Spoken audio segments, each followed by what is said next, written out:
So finally the time has come to take the front off my old ZX10. I'm thinking, no, I know it's going to end up on the Zx7r at some point, so that's going to be probably the first instalment on how we do this. So first things first, let's get the mudguard off.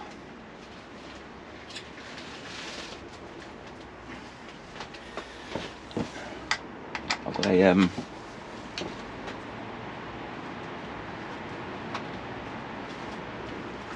find the right key. That's it. I've got a new carbon fibre one in the office, which will be fitted when I finally change this over. So here we go.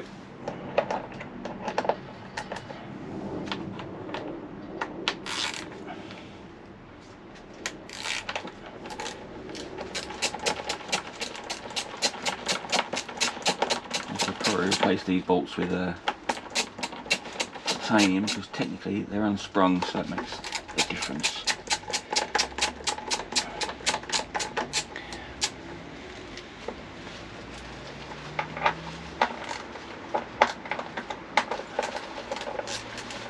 So that's all loosened off. There's the washers.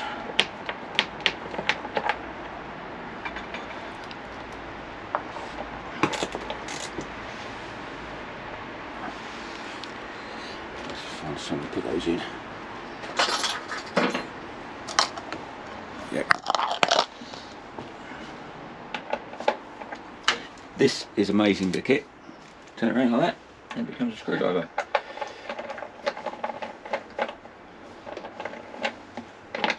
And my dogs are trying to help as well.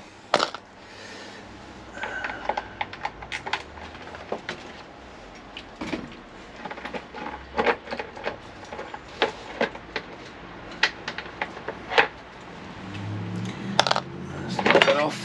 So I think the next thing to do is probably to remove the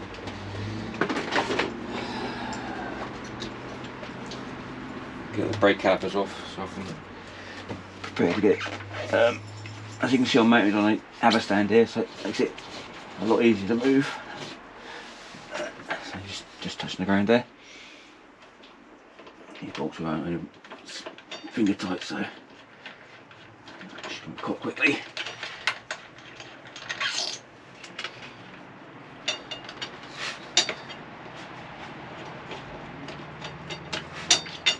To lose the spacers.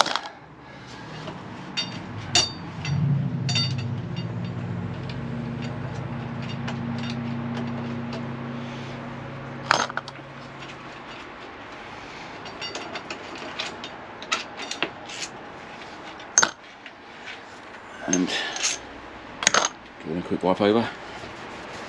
These are amazing bits of kit. Luckily I bought them before the pound crashed against the euro, so I got them for a good price.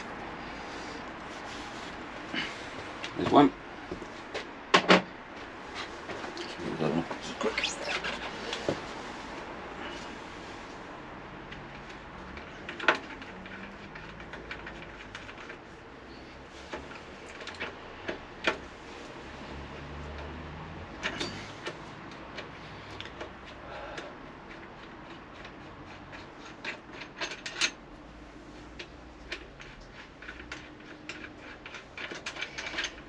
To be fair, this ZX7 was one of those projects that was never going to be complete. I think the ZX7 is going to be far better. I'm going to give this one a wipe over.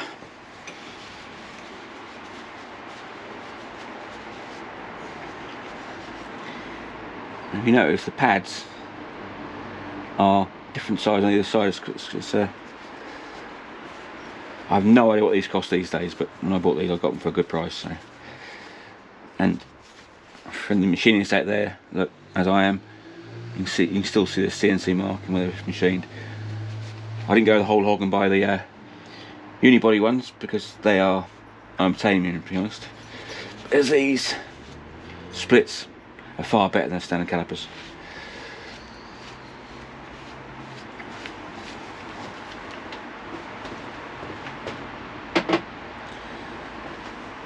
So I should be able to get the wheel out now. Let me find that tool I had. Right, so need to loosen these pinch bolts off this side, but leave the other side tight so that the make sure they're tight, and then it means you can actually unscrew this. Got this out.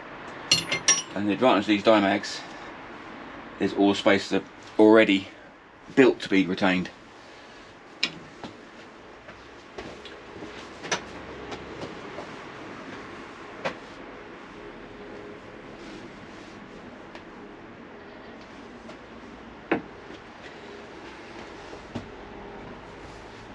Right.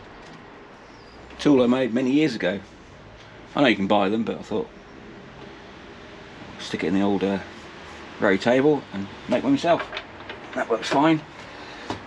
22mm spanner, adjustable, so it's easiest to get hold of, and the dog is as usual helping me.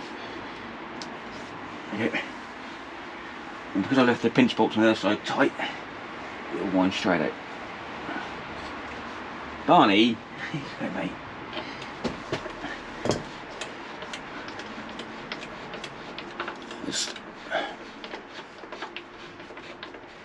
That's it, and there it goes. That's all. Spindle out. And so we can remove the front wheel. Weigh absolutely nothing, even with the big discs on. In fact, I might weigh out a bit later and show you what they actually do, the differences. I'll put the spindle back in again, it's just easier to, when it comes to the yoke side.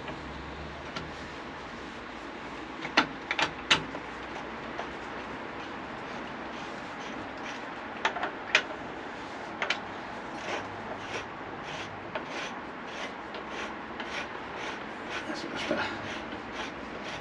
Just keeps the stiffness. Don't over tighten it, because you can actually bend the forks like the wheel in place. You can distort them, so you shouldn't really do that. So there you go. So the next thing we'll do is look at the top yoke. Okay, so a few things I'll do here. Master, there's no fluid in here, so empty the fluid out. Master cylinder off this side, and take off the remote adjuster for the span adjuster, and we can slide that off. That'll just slide straight off. Nothing on that side, and I'll take off these race switches as well at the same time as I take the because I temporarily wired this up a while ago just so I could actually start it when I needed to. So next thing to do is get that head bolt. Not sure what size it is, but I'll hazard a guess it probably. Oh yeah, like first time. I'll just use my trusty Halford.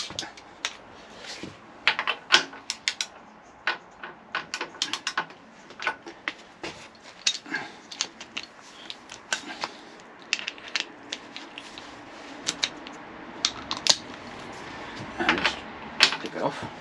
Knee against the fork. Done. There's no need over tighten these, I just don't need it. But,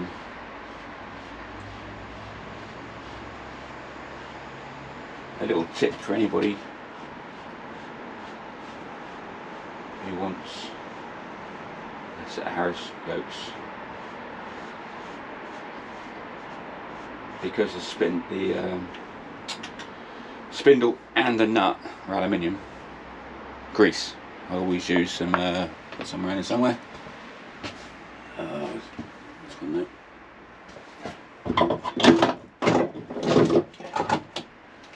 Always use a bit of that on it, saves it from seizing. That undone, remove the two yoke bolts, and we should be able to lift that straight off. Again,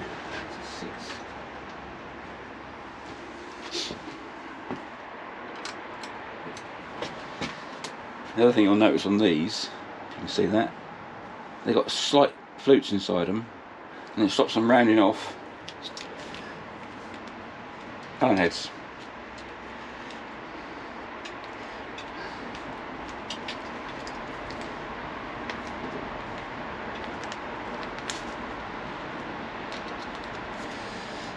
Again, very clever. Just go over the side, just loosen them off, and undo them completely. Just make sure they're loose enough. Now, this will slide straight off, and as you can see, that's a beautiful quality of kit. I'm not even sure how else make these anymore, but I bought this many years ago, and hopefully it'll serve me well on the ZX7R. Snip those back against it. That's it.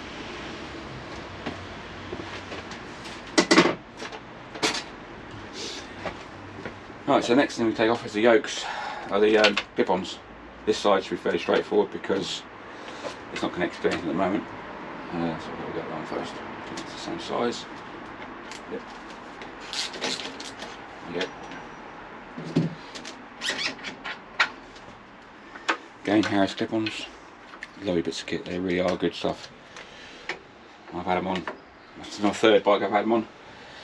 And then key nip that remote adjuster off.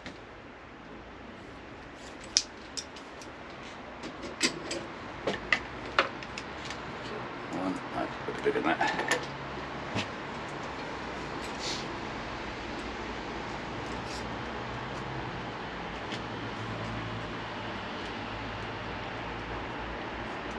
That's the right one. Right, let's get this off.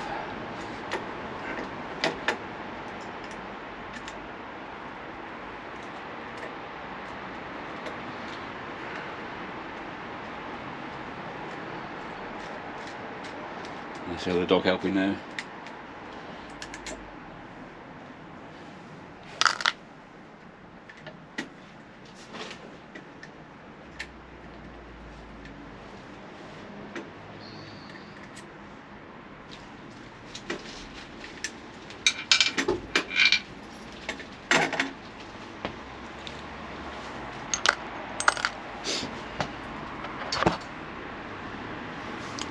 These are particularly useful to lid off a brake cleaning compound stuff. Great for putting the bits and pieces in. So that's that.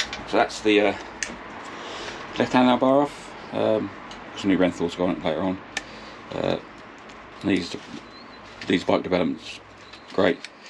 So I'm going to adapt that so that'll be left right indicator, left and right indicators, headlight flash, and lights on, lights off. So that's that one.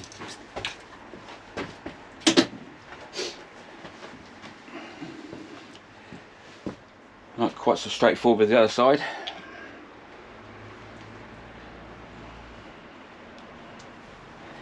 But I hope you can see that okay.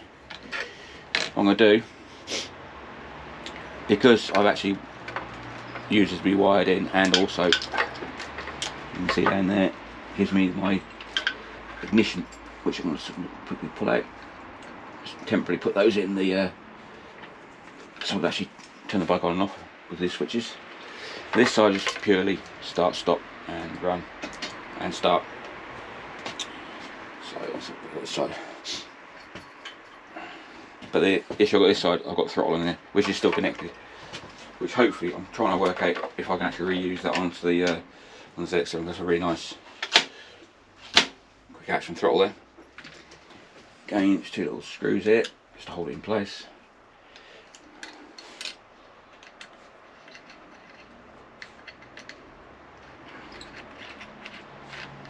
Out.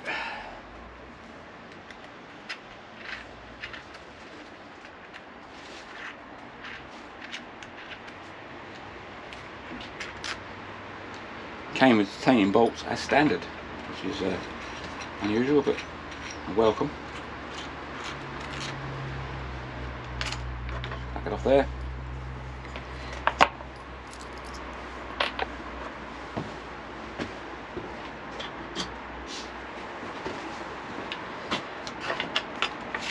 And hopefully I have enough free. There we go. So that's just drop the throttle off, move the cable into place, and remove the slightly different on this side because the master cylinder's on the way. So what I did when I did this originally,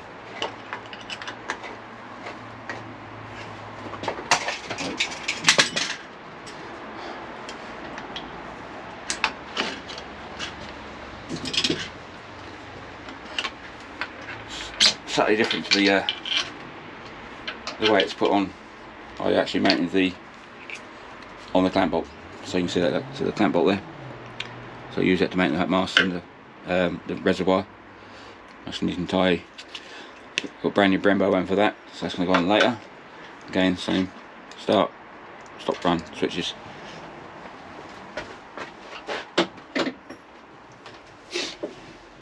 So what we've got there is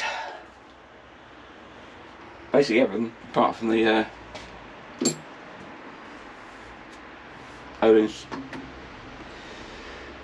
steering dampers on the side here. Stick that over there out the way. And that's a 10.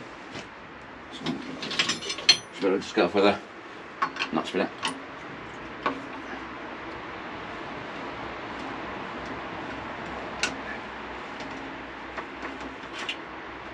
This one side. That's the one thing I'm going to have to work out, is how I'm going to mount the steering damper to the Zx7, because I don't believe there's an equivalent. If you look at, so I'll show you right here. There's not an equivalent mount on the side of the frame on the Zx7, so I'm going to have to make that. I'm certainly not going to weld anything to it, but I think I might be able to make a bracket up to do that. Back in there. Okay, so there we are. Stripped down, just the forks.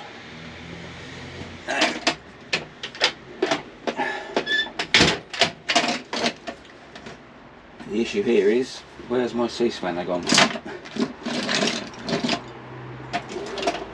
See one of these drawers somewhere. Oh, there it goes.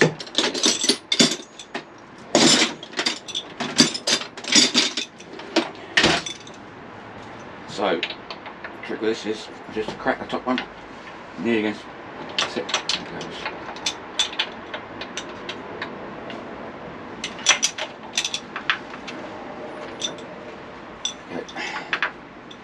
Now, lots of people over tighten these.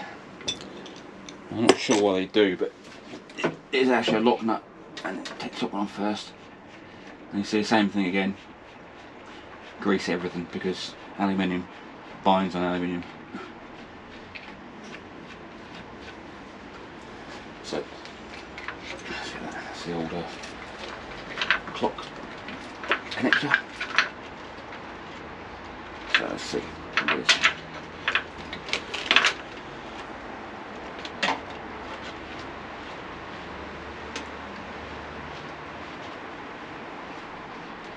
These are, hats off to Harris, these are beautifully made, and incredibly good value as well. So you can get them anodised, you can get them as they are, or you can, I prefer mine, it's Scotch-Brite, bit of car wax on top, or bike wax as it is. So there's the first one.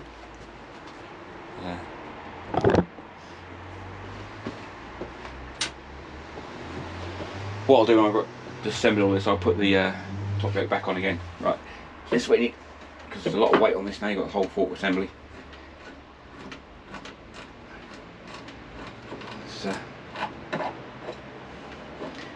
So my concern, thoughts are, will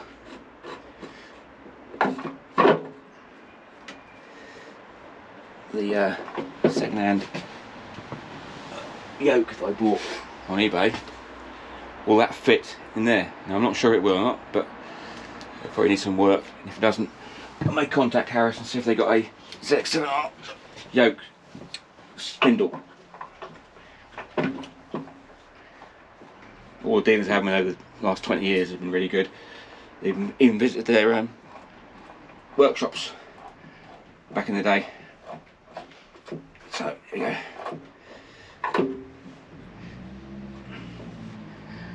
One thing, these forks are about half the weight of the ZX7R standard ones, so it should be okay. Be on sprung weight and nearly there.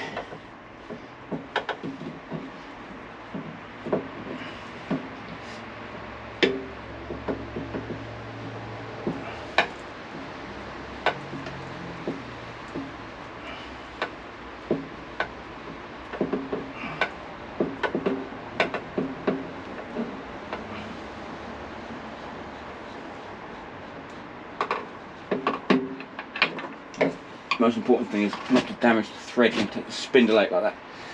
There you go. The bottom half of the Harris Magic. These are beautiful bits of kit. So what I'll do now is I'll stand there for now, and then shortly I'll put the top of that back on again. That way you don't lose any bits. Right. Big question is, will this fit? On a postcard.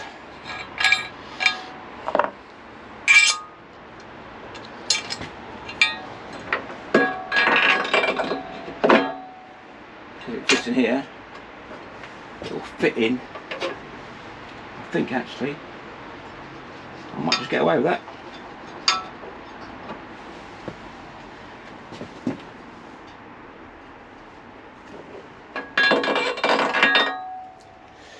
Subtle difference is that thread doesn't protrude through, but the bearing sits on it. I don't need that on Harris yokes because this, I'll show you. I'll show you the thread as a comparison.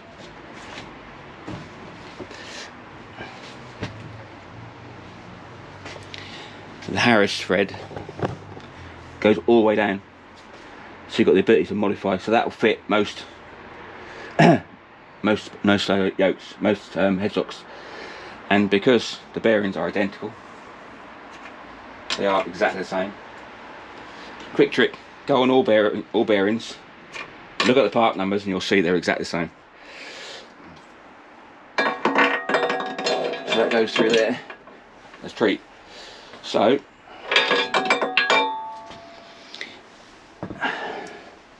it will work. With very little work to make it work properly. So that's